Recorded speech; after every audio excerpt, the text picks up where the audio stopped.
Mama Gina namanya. Dia adalah sosok yang lemah lembut, penuh cinta, dan tak kenal lelah dalam berjuang demi anak semata wayangnya, Dahlia.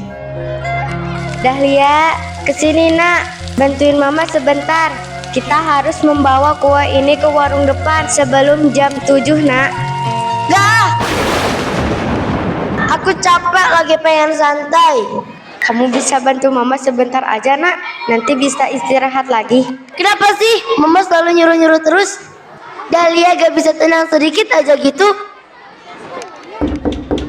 Assalamualaikum. Assalamualaikum. Iya sebentar. Waalaikumsalam. Pak Darto. Wah, pagi-pagi sudah ramai aja nih. Maaf ya Pak, Dahlia sedang capek katanya. Dahlia, kamu itu remaja. Harusnya kamu sudah bisa bantu mama. Beliau sudah kerja keras loh. Hidup-hidup saya Pak, saya tahu yang saya lakuin, ikut campur aja. Yang sabar ya Bu Gina, semoga aja akan ada waktu di mana Dahlia bisa berubah. Iya, semoga aja ya Pak. Oh iya, ini ada sedikit beras untuk keluarga. Alhamdulillah, makasih ya Pak Darto. Sore yang teduh di sebuah taman kecil tempat anak-anak muda bisa berkumpul untuk berbagi cerita dan canda. Tapi kali ini suasana berbeda. Di salah satu bangku taman, Kania dan Dinas duduk dengan raut wajah penuh kekhawatiran. Mereka yang sedang membicarakan sahabatnya, yaitu Dahlia, seorang gadis yang dulu dikenal sopan dan penurut, kini berubah menjadi acuh, keras kepala, dan menjauh dari nilai-nilai yang diajarkan keluarganya. Aku benar-benar khawatir sama Dahlia. Dulu dia anak baik, sekarang berubah banget ya. Iya, mamahnya juga sering aku lihat jalan sendiri bawa barang berat. Sedangkan Dahlia, dia malah main tidak jelas di sana kemari. Heh, kalian lagi ngomongin aku ya? Dahlia, bisa nggak kamu dengerin nasihat orang sekali aja? Aduh, Kania, kamu ini kayak orang yang udah bener aja. Dahlia, kamu ini ya dibilangin susah sekali. Apaan sih kalian ini? Mama aku ya mama aku, bukan urusan kalian. Di malam penuh dengan keheningan menyelimuti sudut-sudut ruangan, tepatnya di ruang tengah, Dahlia duduk sambil memainkan ponselnya. Lalu suara batuk keras Mamah Gina terdengar dari kamar sebelah sehingga memecahkan keheningan malam kala itu. Mama, berisik banget sih, ganggu aja malam-malam begini. Maaf nak, mama cuma ini udah malam loh ma, bisa gak ditahan dulu aja batuknya, berisik banget, ganggu aja yang lagi santai. Iya, maafin mama Dahlia. Keesokan harinya, masjid desa tampak lebih tenang dari biasanya. Di dalamnya, lantunan nasihat Pak Ustadz menggema lembut, menyentuh hati setiap jemaah yang hadir. Kania dan Dina duduk bersila, menyimak dengan wajah teduh, sedangkan di luar sana, Dahlia seorang remaja perempuan berjalan melewati masjid tanpa melirik ke dalam. Ia tampak acuh, seolah kata-kata nasihat tak lagi punya arti dalam hidupnya. Padahal, nasihat itu adalah kunci yang bisa membawanya pulang sebelum semuanya terlambat. Dan Rasulullah bersabda, surga itu terletak di bawah telapak kaki ibu. Maka celakalah anak-anak yang melupakan ibunya. Maka dari itu, janganlah kita melupakan jasa orang yang telah sayang kepada kita. Mungkin hanya itu yang dapat disampaikan. Kurang lebih mohon maaf dimaafkan. Wassalamualaikum warahmatullahi wabarakatuh. Waalaikumsalam warahmatullahi wabarakatuh. Terima kasih Ustadz. Dahlia, iya ada apa manggil-manggil? Boleh Ustadz bicara dulu sebentar sama Dahlia? Maaf Ustadz, lagi malas dengar dakwah dari Pak Ustadz. Dahlia mending pergi main aja. Astagfirullah, semoga Allah memberikan hidayahnya kepadamu nak.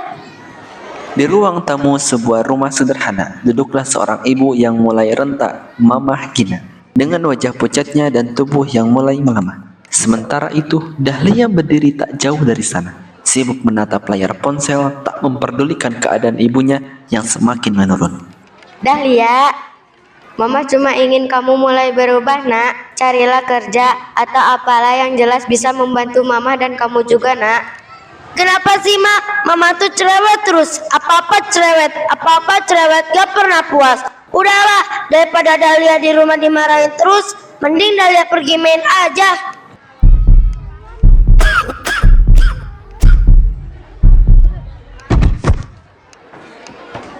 Pagi itu, mentari mulai naik perlahan menyinari kampung kecil yang biasanya penuh canda dan aktivitas. Tapi hari ini berbeda. Tepat di depan rumahnya Mamah Gina, Pak Ustadz dan Pak Darto berdiri menemui Mamah Gina untuk membahas Dahlia anaknya. Namun Mamah Gina Assalamualaikum. Assalamualaikum. Pak Ustadz, sepertinya Mama Gina sedang masak di dapur. Iya, sepertinya begitu. Tapi Pak Darto, saya punya firasat tidak enak. Apa kita masuk aja ya? Astagfirullahaladzim. Bu Gina, bangun Bu. Pak Darto, cepat panggilkan ambulan. Tangan Bu Gina sudah dingin. Iya Pak Ustadz.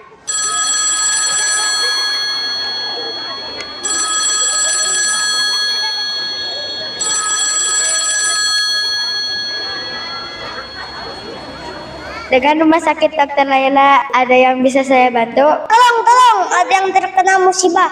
Tolong kirimkan ambulans secepatnya. Untuk alamat akan saya kirim setelah ini. Baik Pak, kami akan mengirimkan ambulans secepatnya ke alamat telepon ini.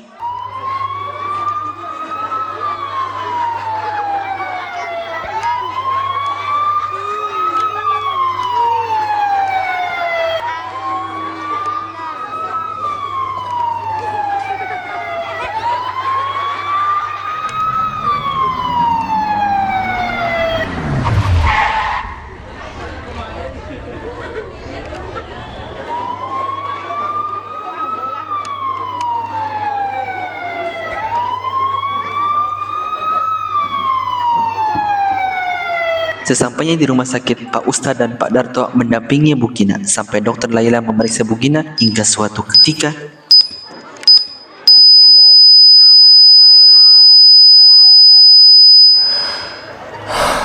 Mohon maaf, Bu Gina sudah tidak bisa kami selamatkan.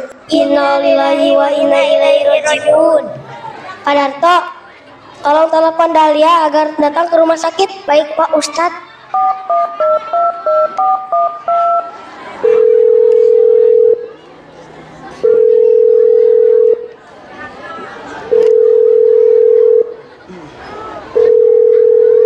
Ada apa sih? Ganggu aja, masih pagi juga. Astagfirullah Dahlia, ini mamamu sudah meninggal. Sekarang sedang ada di rumah sakit. Mama, Mama, bangun Mama. dan akhirnya ketika semuanya sudah terlambat, barulah penyesalan datang mengetuk hati. Dahlia tak pernah menyangka suara marah terakhirnya pada sang mama adalah kata-kata terakhir yang tak sempat ia jawab, sampai keheningan abadi menggantikan segalanya. Kini tak ada lagi panggilan mama yang bisa dijawab, tak ada pelukan hangat yang bisa dirasakan, yang tersisa hanyalah tangis, sesal, dan doa. Sahabat, selama orang yang kau sayangi masih ada, peluklah mereka, dengarkan mereka, bahagiakan mereka, karena waktu tidak pernah mau menunggu kita untuk berubah. Dan saat mereka tiada, tak ada satupun doa yang bisa membangunkan mereka. Hargailah sebelum kau kehilangan segalanya. Mama, maafkan aku salah, aku durhaka, maafkan aku Mama. Kenapa aku baru sadar sekarang Mama? Kenapa harus sekarang? Nak, mamamu akan selalu sayang padamu. Jangan biarkan penyesalan ini berakhir sia-sia. Kamu harus berubah Dahlia. Iya Pak, Dahlia menyesal, Dahlia menyesal, Dahlia menyesal. Pak Darto, Pak Ustadz, maafkan Dahlia. Hari-hari telah berlalu sejak kepergian Mamah Gina. Rumah yang dulu dihiasi oleh suara keluhan dan nasihat, kini sunyi dipenuhi kenangan dan doa yang tak pernah putus. Di salah satu sudut ruangan, Dahlia duduk di atas sejadah. Matanya sembab, namun hatinya mulai menemukan arah. Kepergian Kemudian sang mama membuka pintu kesadaran yang selama ini tertutup oleh ego dan kemarahan. Dan di saat yang bersamaan datanglah dua sahabat yang dulu pernah mencoba mengingatkan, membawa harapan baru untuk langkah yang Dahlia, kami mau pergi ke pengajian. Ayo ikut. Iya, sekarang aku mau belajar jadi anak yang lebih baik. Aku mau rajin mengaji, beribadah agar mama bisa tenang di sana. Meskipun mama tak bisa lagi melihatku. penyesalan memang datang di akhir, karena jika datang di awal namanya peringatan. Dahlia kini hidup dalam bayang-bayang kesalahan yang tak bisa ia ulangi. Mamahnya telah pergi membawa luka dan rindu yang tak pernah bisa terobati. Dari cerita ini kita belajar bahwa waktu bersama orang yang kita sayangi adalah anugerah pemberiannya Sang Maha Kuasa. Jangan sia-siakan waktu itu dengan amarah dan ego kita, karena saat mereka telah pergi tak ada kata maaf yang bisa membuat mereka kembali.